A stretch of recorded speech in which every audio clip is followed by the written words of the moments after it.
Hey, welcome. I'm Lorelei of Namasturm Yoga. This is going to be the 10th in a series of yoga for absolute beginners. So if you're brand new to yoga, join me.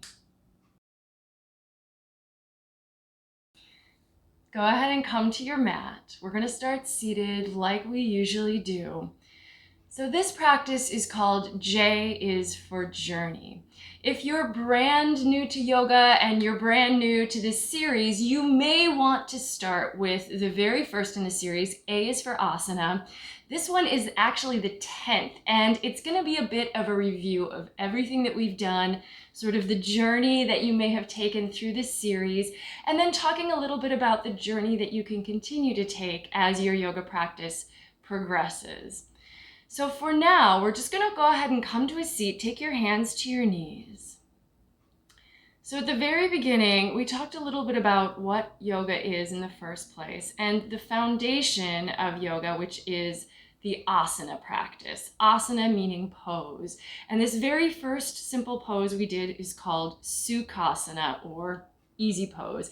And we're just seated with our legs crossed. This really does give us an opportunity to transition from our day to our practice. And this is, I think, especially important when you're practicing at home. You may not have a different space to go into. So giving yourself the chance to come to your mat, close your eyes, tune into your breath, and just transition psychologically, emotionally, whatever makes sense to you here for a moment. Go ahead and breathe.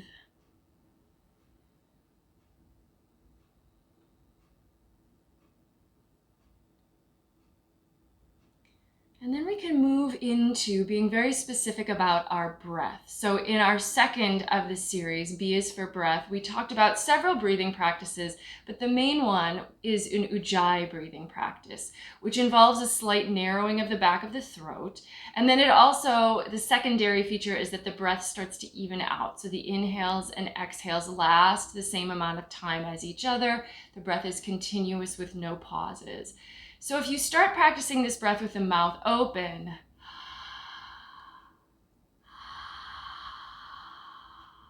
it sounds a little bit like the wind or waves crashing up onto the shore as you hear the tide coming in and out. But then we do want to close the mouth so we can still hear it, but just for ourselves.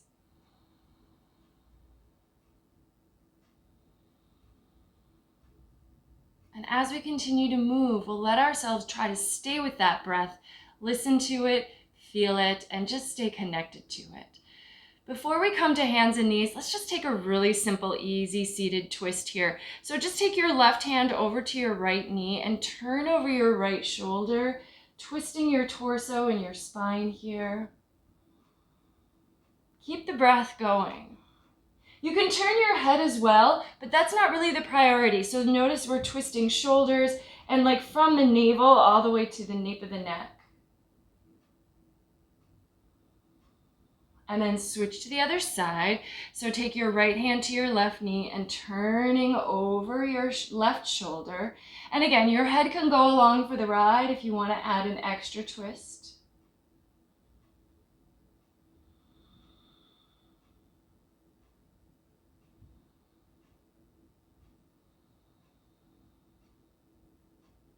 And then come on back to center, and we're going to come to hands and knees and do some cat-cow stretches, which we did in the third part of the series. C is for cat-cow. So shoulders over wrists, hips over knees. Inhale, head and tail lift, chest and belly drop. And we continue to warm up the spine. Exhale, tucking your tail, arching your spine. Let your head come down. So you might instantly feel that the muscles in your back are a little tense. So don't push or force, just continue to let yourself move. Simply moving will start to generate a little heat, and that little bit of heat can actually help to warm up muscles, and it might make it possible that you can go a little further with each time through. So just move, even if the movement is small, but then maybe if you feel like it's okay, gradually increase the movement, following the breath. See if you can really articulate the spine here as well. So maybe starting with the tail, roll all the way up until the head lifts, and then tuck the tail, roll through the spine until the head drops down. Inhale, cow with the sway back. Exhale, cat with the arched spine. One more time, inhale to cow, and then we're gonna drop back to child's pose. So you can maybe take your knees a little wider, bring your feet together, and bring your hips to your heels. Lengthen out, walk the hands forward, and then maybe let the forehead rest on the ground if it's possible for you.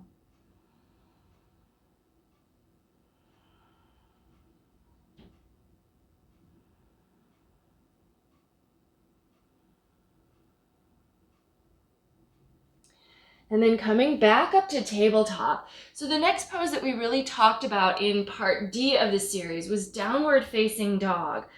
So go ahead and bring your knees back under your hips. Have the hands about shoulder distance apart, but maybe walk them a little bit forward. Spread your fingers wide. Tuck your toes underneath so that you can get to the balls of your feet as you lift the knees off the floor. And then start to move your chest, your heart, back, letting the arms get diagonal and letting the hips reach up into the air at a diagonal from your hands. The knees might stay bent, so don't worry if the legs are not straight. In fact, many people never straighten the legs in this pose and they never drop the heels, and that's just fine. Once you've got length in the spine, pushing the hands down, lifting the hips up, then if you want to work into the legs one at a time, so keep one knee bent and straighten the opposite leg. Let that heel reach to the floor. Take a full breath. And then switch to the other side.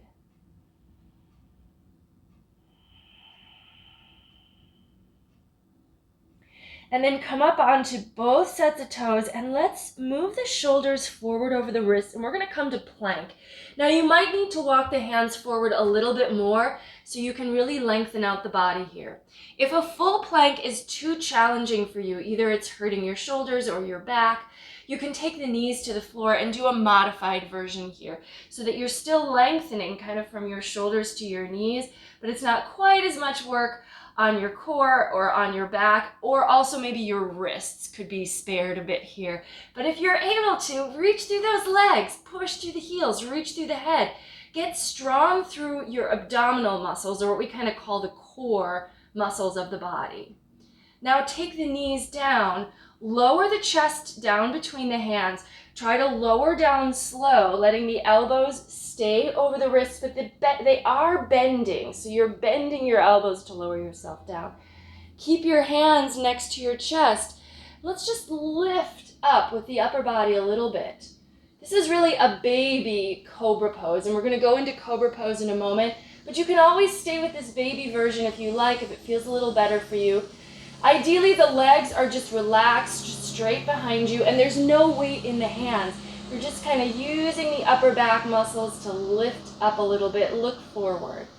If you're ready to come into a more full cobra, push the hands kind of straight down.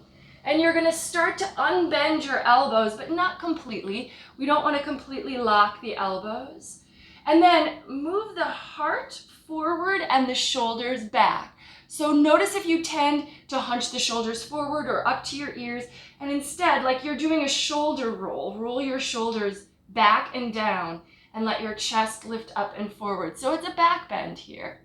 And then from here, push the hands down. We can tuck the toes, lift the knees, and coming back to our downward facing dog. Adjust the feet as needed. In down dog, the hands should be shoulder distance apart and the feet hip distance apart, which makes sense because obviously our feet are coming from our legs, which are coming out of our hip joints, and our hands are coming from our arms, which are coming from our shoulder joints. Let's look forward between the hands and then walk the feet to the front of the mat. And we're just going to dangle here for a moment so you can keep the feet hip distance apart. Soften the knees and let the upper body hang down. Maybe sway a little bit. Loosen up the back of the neck. If you'd like to nod or shake the head, you certainly may. Breathe, and then bend the knees even a little bit more so we can just easily roll up to standing. Take the shoulders back and down. One of the very first standing poses we learned was Tadasana. So we bring the feet now, they're going to touch. The big toes touch, the heels are slightly apart so that the feet are parallel and together. We push the feet down and lift the quads up, which means the legs are a little engaged. This is a part of our alignment and our, engagement with the practice. Bring your palms together in front of the heart and just look forward. This is Tadasana or mountain pose. Tadasana can also be done with the arms by the sides, palms slightly open, or you can even take the arms into the air, which we'll do in just a moment.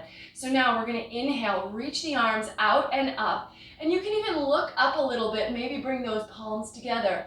Exhale, swan dive forward over the legs, and we're coming to Uttanasana, which is a standing forward fold. The knees might be a little bent, but the legs are pretty toned up, and you're folding towards them. From here, we can take Ardha Uttanasana, or half forward fold, by pushing the fingers into the shins, reaching the head away, long spine, and breathe here. Now, let's go ahead and take the fingers back to the floor and bend your knees as much as you need to do this. Let's step the right foot all the way to the back of the mat.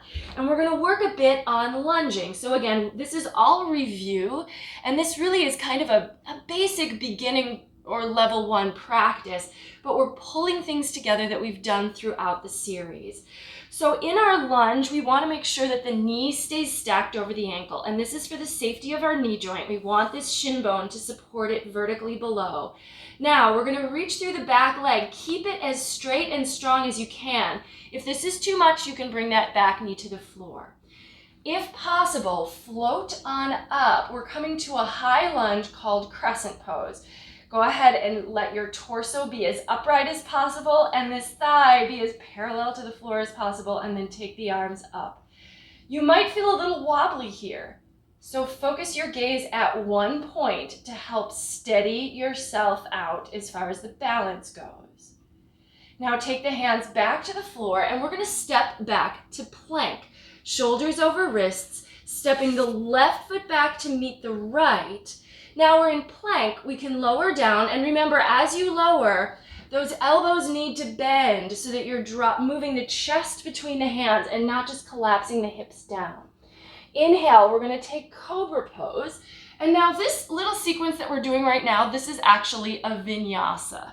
So we go from plank to lowering down to the little back bend cobra to downward facing dog, which we just came back into. That is called a vinyasa, and we sometimes use that to transition. Now, let's take the right leg up into the air for down dog splits, and we're just going to let the toes stay flexed down, and we're really creating a diagonal with the leg and the torso. And your leg may not come as high, that's okay, but really try to keep it facing the floor. Look forward between the hands, and now let's see if we can step the foot forward. This is more challenging than stepping one back. And if it gets caught in the middle, we need to help ourselves out with the hand. Go ahead and make sure your right knee ends up over the ankle. Again, we want to have that safety and that stability. This alignment is going to make the pose strong, but also safe. Go ahead and float on up, and we're going to take our crescent pose on the other side. Reach up, lunge into your front knee. Breathe. Strong back leg. Remember, you can modify by bringing the back knee down if you need to. Now let's take the fingertips to the floor, and this time we're going to just step forward. So step your back foot up to meet the front one. Have your feet come together. Let's take a half lift. So this is Ardha Uttanasana.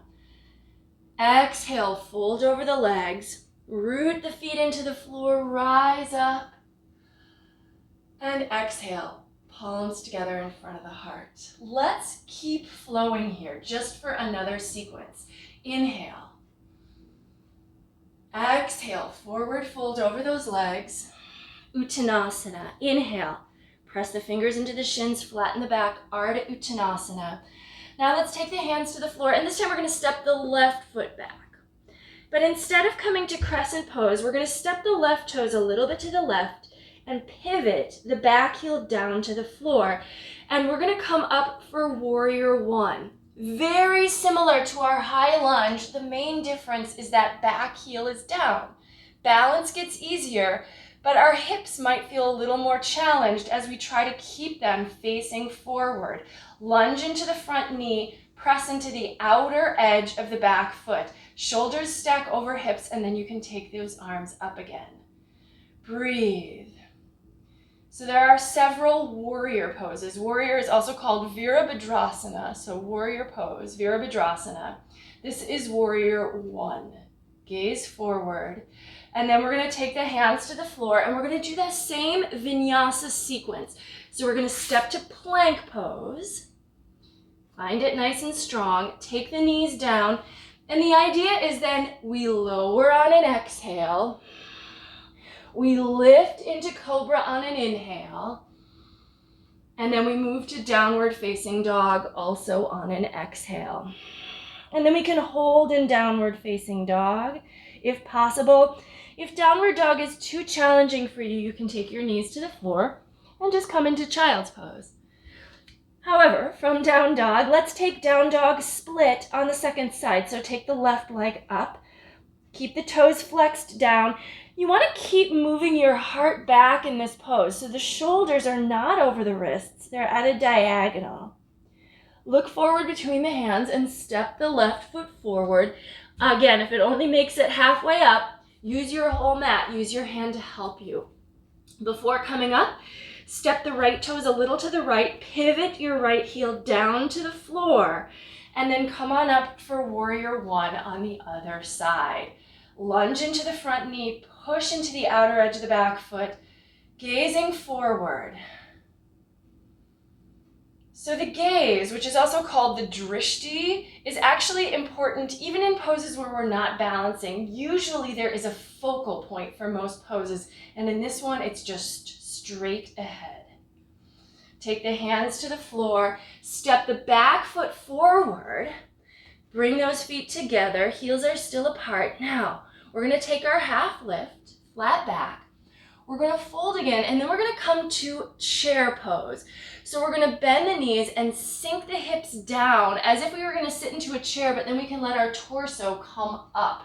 This is called Utkatasana, which means awkward pose actually, but it is classically known as chair pose. Move the weight to your heels, lift your toes up. Breathe, push the feet into the floor, come up to standing, palms together in front of the heart. We're going to do a little bit more standing pose practice here. And again, this is kind of a refresher, but this truly is a full yoga practice here as we carry on. Let's take the feet nice and wide on the mat, and we're going to come to Prasarita Padottanasana, which is simply a wide-legged forward fold. See if you can line up the outer edges of your feet with the outer edges of the mat, and your feet are about a leg length apart. Let's take it down to a fold. You can start with your hands on your hips, and then once you get about halfway down, maybe those fingertips can come to the floor. Some of you might even find the palms come to the floor. See if you can slightly lean the weight forward toward the balls of your feet and lift up your quadricep muscle. So that's that big muscle above your knee. Let your head hang down towards the floor. Breathe.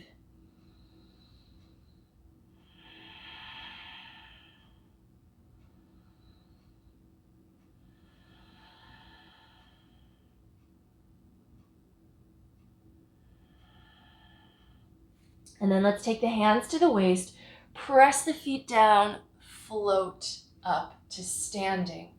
We're going to turn the right toes open. So the front heel and the back arch of the back foot line up. The back toes are actually going to turn slightly towards the right as well. The hips, so this hip might want to kind of swing out. See if you can keep the hips level. Shoulders over hips, arms at shoulder height. We're going to go into warrior two. So we're gonna, once again, bend the knee towards the foot, but we're keeping the torso really upright here, and now we're open, as opposed to in Warrior One, we were facing like the front leg. Try to keep your knee over your ankle as you bend into it.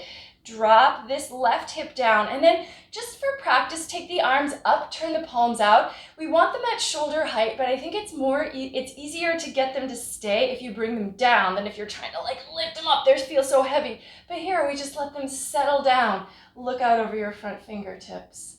Warrior Two. Turn the front palm up, so your gaze is with these front fingertips. Keep your front knee lunging, reverse warrior. The back hand just rests very lightly on the back leg. This top arm comes up and over, and you look to it. Now, let's go ahead and take ourselves back up, straighten the front leg, and we're gonna go into triangle pose, also called Trikonasana, triangle. Let's take the arms out. And now this time the front leg's gonna stay straight, so we're gonna tuck the right hip in. The left hip is gonna kind of move up and back. Sides of the body stay long. You want to imagine that your body is all in one plane. Well, it is all in one plane, but like if you can imagine that you're like between two panes of glass is sort of the analogy I've heard. I don't know how relevant that one is, but if you can. And then take your right hand just lightly to the ankle or shin, or the back of the hand against the inner shin, and the top arm goes up.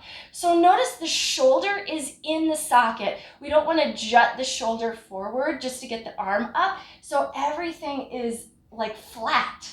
Look up towards your top thumb if you can. Again, this is the drishti or gazing point for this pose. Okay, go ahead and come on up from that. We're going to go to a standing balance pose from here.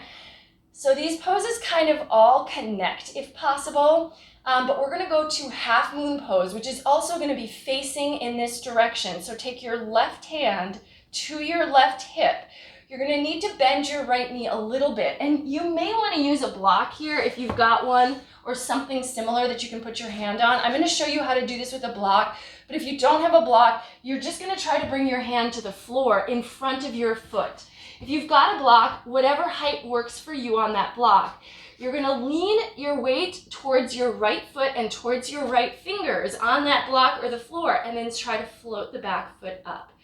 Balance poses are challenging, especially if you're not used to doing them, but you do just need to practice, right? If you feel like you're stable, the top arm can go up. So the arms in half moon are similar to the arms in triangle, the pose we just did. They're vertical.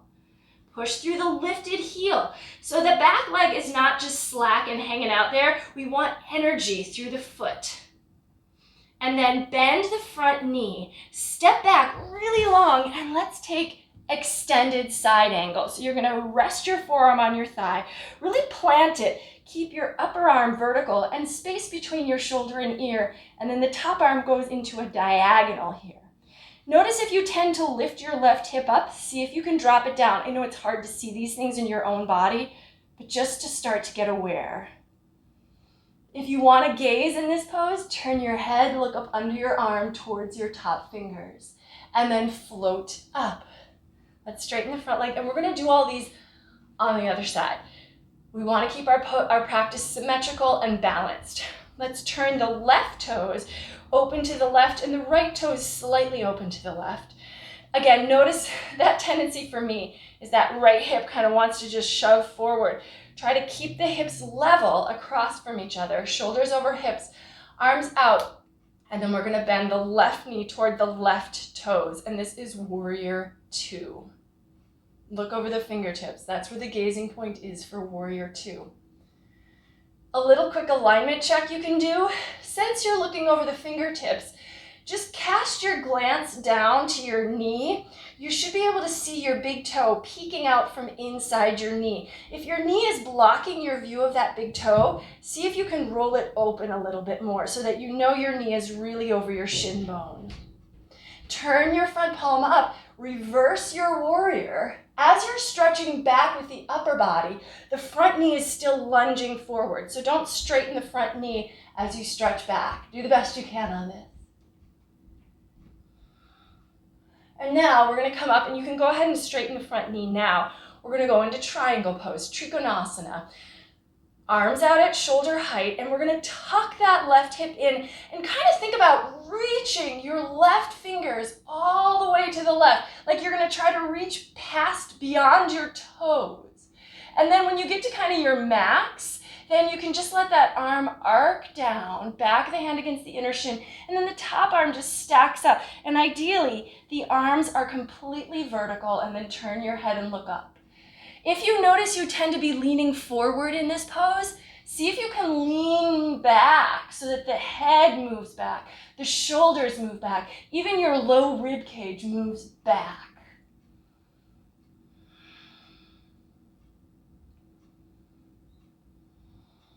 Strong feet. Keep breathing. Float up. Take your right hand to your right hip, and we're going to go to half moon again. So again, a standing balance pose. You're going to need to bend your left knee a little bit. Reach the left fingers forward, and I'm going to use the floor here, but again, if you've got a block, you can use that. Reach forward until they come to the ground. Weight comes to the left foot, and you might find that your chest has really turned down towards the floor. The goal is to try to turn your body open, the same way it was in Warrior Two, in Triangle. Maybe take the top arm up, but if it's a challenge for your balance, you can just keep your hand right on your hip, and it's a great reminder to keep that hip opening.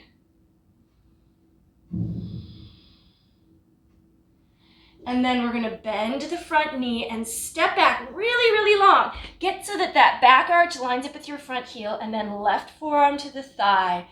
Top arm creating a diagonal up and over. Drop your right hip down. Keep your knee over your ankle so you can see here, right? And your arm is kind of controlling. Make sure your knee stays above your ankle. And open, breathe, extend. So it's a great stretch for the side of the body. It's also great for the legs to be doing this lunging. Lunging is great for your quad muscles. You should be feeling this here. And then let's come back up. And turn the toes in, and let's just jump the feet together. Okay, so we're gonna come to our knees, and we're gonna take a little dolphin pose here. One of the things that we did in part I of this series was we focused a little bit on inversions, and inversions aren't necessarily a part of every practice, but I like to at least kind of check in with them a little bit. So dolphin pose is not a full inversion, but it is an inversion prep pose. So we're gonna do that here. And then for anyone who feels like practicing an inversion, I'm gonna show you headstand one more time.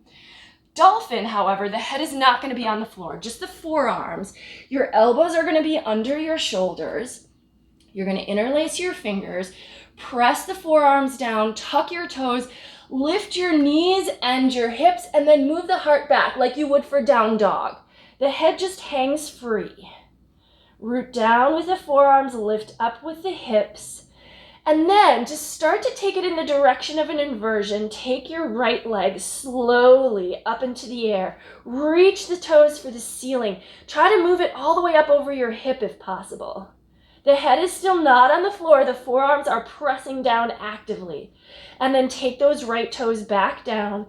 Take the left leg up into the air. And again, anytime we get our legs high up into the air like this, the flow of blood can kind of change directions, which is nice for the body to just get that little shift. Take the toes down. Let's take the knees to the floor and take a little child's pose here, just as a break.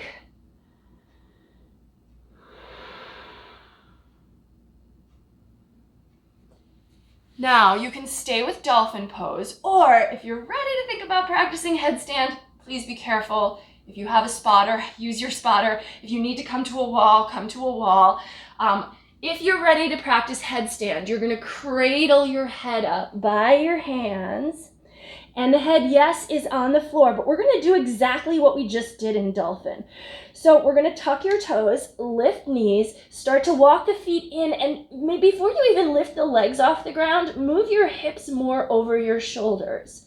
Now, take the right leg slowly up into the air and just try to get that leg over the hip. And you're almost in a headstand here. It really just takes just a little bit more leverage to get you there, but switch sides. So slowly take your right leg down. Do all of this with control. It really is going to build strength in your practice. Lift your left leg up. right over the hip. And then finally, if you feel like you've got it, you can take your second foot and just float it back up to meet the top. Breathe. Balancing here is just a matter of practice, right? When you're ready to come down the way you went up, or I'm going to show you a slightly more challenging way to come down, which would be a pike. So you're going to try to take both feet down together. But in order to do that, the feet have weight, right? So we have to counterbalance by moving the hips back. So it's going to feel like you're kind of back bending, moving the hips behind you to let the feet come down in front of you slowly, slowly. So it's in control, so you're not falling, slowly. And then let's take a child's pose with the fists stacked. So some of our inversion practices are definitely more advanced, and if you're a brand new beginner, it might not be for you now, it might be for you in a week, it might be for you in a year, or you might say, you know what, it's okay. It's not gonna turn your life around to be able to practice inversions. However, our bodies do have this potential, so I think it can be fun to practice. If you're interested, find safe ways to give it a try. Okay, let's go ahead and come back to downward facing dog. And now we're just gonna move a little bit more into some stretching practices here. So we're gonna take the right leg up into the air. And this is a variation on down dog splits where we open the hip and bend the knee, pointing the knee to the sky. And we're gonna set up for pigeon stretch, which is a hip opener. Let's take that right knee forward behind the right wrist. Let the shin cross the mat. Use your left toes to help you walk the left leg back so you're really planted on the top of the thigh. Extend the foot behind you and then fold down over the shin. So we did a practice on hips and hamstrings, which are some big muscles in our legs and that area that needs stretching. And these are really nice to work at the end of a practice once the body's warmed up. So after standing poses, we tend to do some hip openers and some forward folds, which tend to stretch the hamstrings. So pigeon is a great hip opener. If this is bothering your knee, however, you might want to skip it, or there is a variation that I think I showed in that other practice as to how to do this on your back. Go ahead and if you can walk your hands out and fold down deeper, go ahead and do that. Breathe here.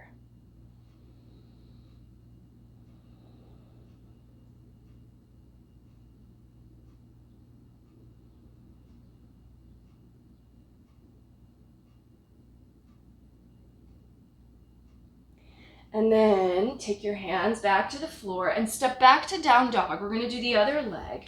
So we'll shake out the right leg or kick through the heel. And down dog is just a nice pose to transition through to get from one side to the other.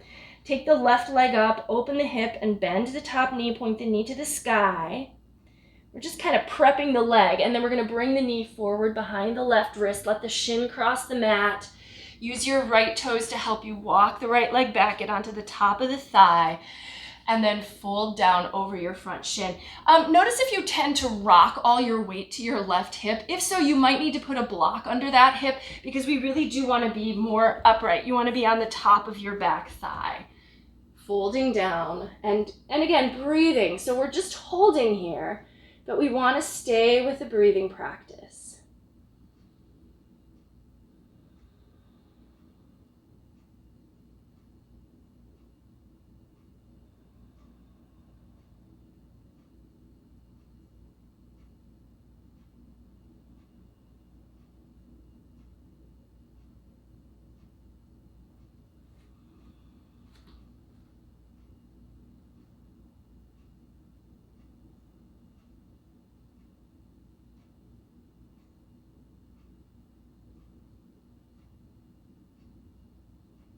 And then we're going to come back up and step back to downward facing dog. So tuck your back toes, step back. And if you want to shake out the left leg again, you might. That might feel nice. Let's come forward to plank once more. We're going to lower all the way to the ground. So again, you can take those knees down first and try not to collapse, right? Every time it's a controlled bent elbow lowering. We're gonna take bow pose here. So early on in the series, we talked a little bit about back bending. And back bending is also something that it's nice to do after we're a little warmed up. So we're gonna now bend the knees and reach back with the hands for the tops of the feet. If this is too intense for you or you can't reach your feet, you can go back to cobra pose, which is also a small back bend. But if you're able to take this bow, what you're gonna do is you're gonna pull the heels away from the hips. Since you've got your hands on your feet, the heels pulling away are gonna pull your shoulders back, lifting your chest and stretching across the front of your body. If you wanna take this up and make it a little bit more challenging, reach the feet for the ceiling, let your thighs come off the floor, and breathe.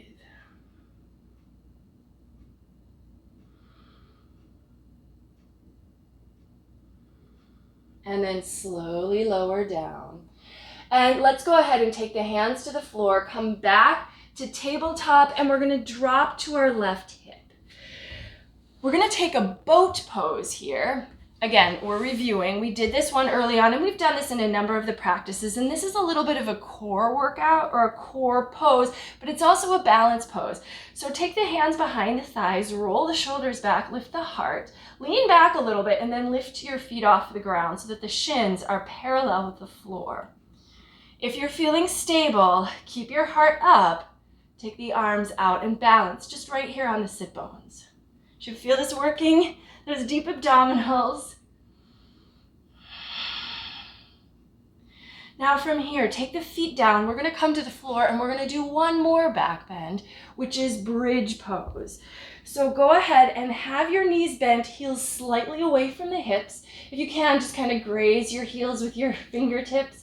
Press the feet down, lift the hips up, knees stay over ankles, and then see if you're able to, one at a time, roll your shoulders underneath your upper back. So this is a back bend, similar to bow pose, but we're completely flipped. So we're on our back instead of on our belly, but the action of the torso is still the same, right? We're bending the back, we're stretching the front of the body.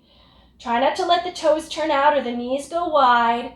Press the feet down, get the hips higher, and as opposed to just lifting the hips straight up, we're trying to round like a bridge. So the heart is actually moving kind of towards our chin. And then slowly get the shoulders out of the way, lower down. Before we come back up, we're gonna do a little supine or reclining twist. So we're gonna bring the knees into the chest, and we're just gonna let the knees drop to one side, and then the head and shoulders are gonna go the other way. So let's start with the knees dropping to the left, and then the head and the shoulders are gonna go to the right. So we wanna have this twist happening in the spine. Twists are really nice after back bends, especially between back bends and forward folds, because they can kind of bring the spine back to neutral. So look away from your legs. Breathe.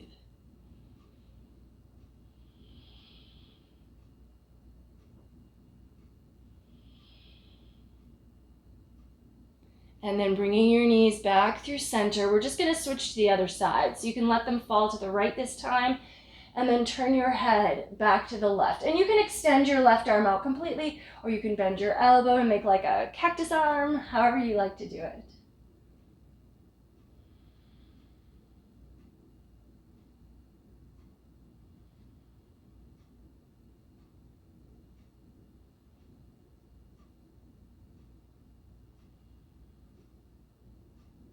And then bringing the knees back in. Go ahead and grab hold of your shins. We're gonna roll a couple times from shoulders to hips. So we're really just kind of rolling through the spine like a little ball here. Keep yourself in a C shape. Now we're gonna try to roll up to take one more boat pose. So see if you can just roll right to your sit bones and find that balance. Little challenge, do the best you can. One more boat pose. And then let's take the feet to the floor. And we're gonna finish with a forward fold. So one that we did a number of times was Paschimottanasana, which is just both legs straight out, and we come at it from Dandasana, which is staff pose. But now let's go ahead and take Janu Shirshasana, which is knee to head pose. And this is done just one leg at a time. So we're going to keep the right leg straight out, and we're going to tuck the left foot so that the sole of the foot comes near the inner thigh and the left knee goes wide. So we might also get a little bit of a hip flexor stretch here as this knee drops open.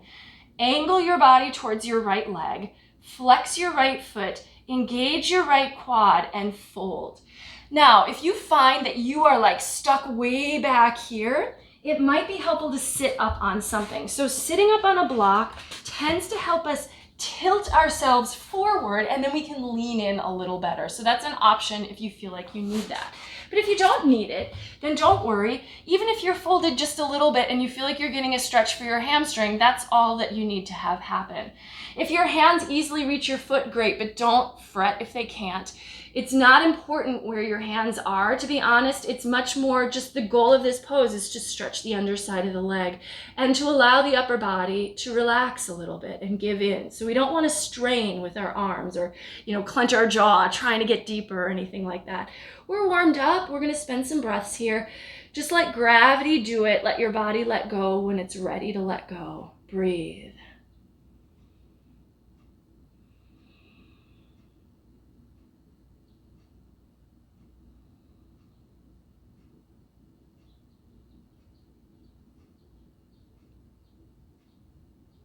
And then go ahead and build yourself back up.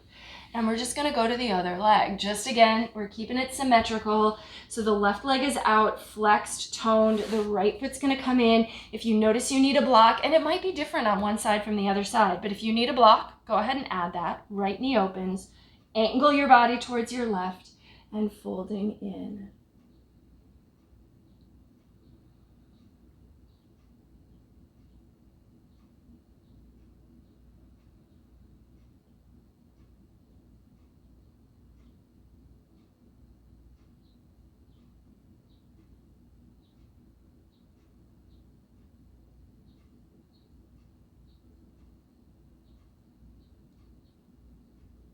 And slowly coming back up, and let's cross the legs. So you may notice that although we have our own, yoga journey throughout our lives, or however many years we choose to practice, there's also a little journey that happens in each and every practice. So we start with warm-ups and start to add on. We build to our strong standing poses.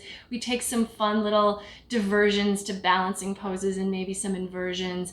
And then we end with some deeper stretches that help to stretch those muscles that are warmed up, but they also help to calm us down at the end of our practice.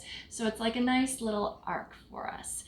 If you were able to follow this practice and you feel like these poses are familiar to you, you are ready to take on any level 1 class. There will be some poses that might be new to you. This isn't all of the yoga poses, but you have the foundation, the basics behind you and underneath you, and you can rely on those. The poses are the same. Even in advanced yoga classes, you'll see these same poses over and over and over again. Let's bring palms together in front of the heart and close the eyes. Tune back into your breath and notice how you're feeling.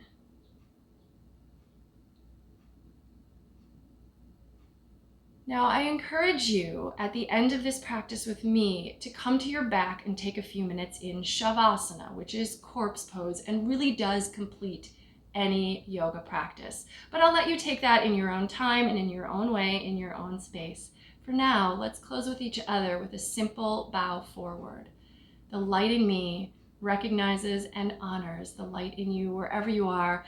Thank you so much for joining me again and sharing this practice. Namaste.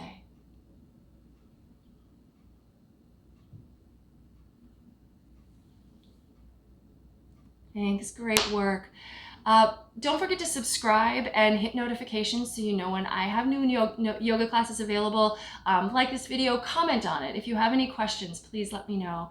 And I hope to see you next time. Take care. Namaste.